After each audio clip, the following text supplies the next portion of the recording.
நேற்று என்டிடிவி இன்டர்வியூல விஜய் அண்ணா வந்து ஒரு கிங் மேக்கர் அப்படின்னு சொல்லியிருக்காங்களாம். இன்டர்வியூ எடுத்தவங்க அதுக்கு வந்து நான் வந்து கிங் மேக்கர்லாம் இல்லை, நான் வந்து ஒரு கிங்கு, யாரையும் வந்து ஜெயிக்க வைக்கிறதுக்காண்டி வந்து நான் அரசியலுக்கு வரல, நான் ஜெயிக்கிறதுக்காண்டி மட்டும் தான் அரசியலுக்கு வந்திருக்கேன் அப்படின்னு சொல்லி விஜய் வந்து சொல்லியிருக்காங்களாம். அதுக்கப்புறம் கரூர் இன்சிடென்ட்டை பத்தி கேட்டிருக்காங்களாம். அதுக்கு வந்து விஜய் வந்து வருத்தத்தை வந்து தெரிவிச்சிருக்காங்க. கரூர் இன்சிடென்ட் வந்து உண்மையிலே வருத்தமா இருக்கு அப்படின்னு சொல்லி வருத்தத்தை வந்து தெரிவிச்ச மாதிரி நியூஸ் வந்திருக்கு.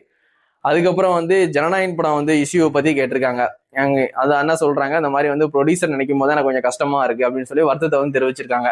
எல்லாருமே வந்து கிண்டல் கேலியா பண்றாங்க, நீங்க தான் சம்பளம் வாங்கிட்டீங்கல்ல ஜனநாயகன் படத்துக்கு, உங்களுக்கு வருத்தமா இருந்துச்சுன்னா உங்க சம்பளத்துல இருந்து பாதி காசு எடுத்து ப்ரொடியூசருக்கோ டைரக்டருக்கோ கொடுங்க அப்படின்னு சொல்லி அதை கூட வந்து விமர்சனமா வச்சுக்கிட்டு இருக்காங்க.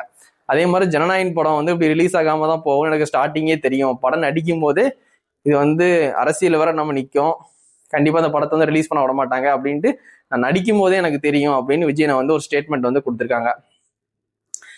வினோத்திட்ட கூட வந்து ஸ்டார்டிங்ல விஜய் ஃபேன்ஸ் கேட்டாங்க, ஏன்னா கடைசி படம் எப்பவுமே விஜயண்ணா படத்தை வந்து ரிலீஸ் பண்ண விட மாட்டாங்க, இது அரசியல் படமா இல்லாட்டி நார்மல் படமான்னு எல்லாருமே கேட்கும்போது இது அரசியல் படம்லாம் இல்லைன்னு சொன்னாங்க. வினோத் அவர்கள் வந்து டைரக்டர் வந்து ஓப்பன் மீடியால அதான் ஸ்டேட்மெண்ட்டா கொடுத்தாங்க. அப்போ நான் அந்த வீடியோ கூட பார்த்தேன், சரி இப்போ இது அரசியல் படம் கிடையாது, அப்பனா வந்து விஜய் அரசியல் வர நிற்காங்க, அரசியல் படம்னா படத்தை ரிலீஸ் பண்ண விட மாட்டாங்க, இது வந்து நார்மல் படம்ட்டு டைரக்டரே சொல்லிட்டாரு, அப்போ அந்த படத்தை வந்து நம்ம பார்த்துடலாம் அப்படின்னு நினைக்கும் போது இது அரசியலுக்கு மேல ஒரு படி மேல ஏதோ ஒன்று பண்ணி வச்சிருக்காங்க. அதனால வந்து படத்தை வந்து ரிலீஸ் பண்ண விடாம பண்ணிட்டு இருக்காங்க. இருந்தாலும் பிப்ரவரி எண்டிங்குள்ள வந்து படத்தை ரிலீஸ் பண்றதுக்கு டீம் வந்து ரொம்ப முயற்சி பண்ணிட்டு இருக்காங்க. கண்டிப்பா வந்து படம் வந்து பிப்ரவரி எண்டிங்குள்ள கண்டிப்பா வரும்னு எல்லாருமே சொல்லிட்டு இருக்காங்க. நம்ம வெயிட் பண்ணி பார்ப்போம்.